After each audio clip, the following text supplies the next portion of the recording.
Parce que ce soir, nous avons décidé de parler de la liberté financière. Okay. Déjà, d'entrée de jeu, quelle est la différence entre la liberté financière et l'intelligence financière? Très bien. L'intelligence financière, comme je le dis, c'est toutes les recherches, les approches intellectuelles pour gagner de l'argent et, comme je l'explique à toutes mes conférences, non seulement gagner de l'argent, mais pour pouvoir le conserver et ensuite faire en sorte que l'argent travaille pour nous. Cette notion africaine où chacun lutte pour construire une maison en disant je vais laisser à mes enfants. Attendez, c'est la maison les enfants vont manger demain. Et on aime faire beaucoup d'enfants en plus.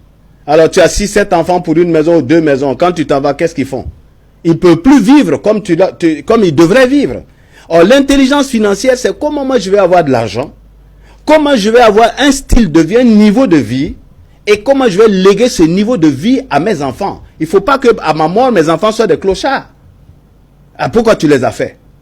Donc c'est tout ça l'intelligence financière. Comment gagner l'argent, comment faire en sorte que l'argent travaille pour nous, et comment faire pour léguer de l'argent, ce même argent à nos enfants. L'intelligence financière, c'est encore quoi?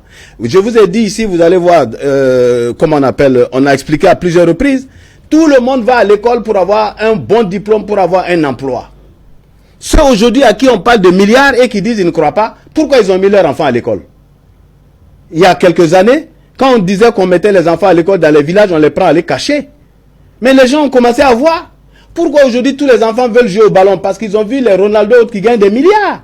Mais alors si ça existe, pourquoi? On veut vous montrer comment on peut avoir de l'argent. Vous êtes là, non, c'est pas possible. Ouais, attends. Vous croyez que quoi? Et ceux qui l'ont, ils ont eu où? Donc l'intelligence financière, c'est encore quoi? Il faut que j'arrive à ma retraite et que je continue de vivre comme j'étais quand je travaillais. Et ça, c'est ce qu'on va expliquer. Il faut pouvoir faire en sorte que pendant que je travaille, il y a de l'argent qui va travailler pour moi.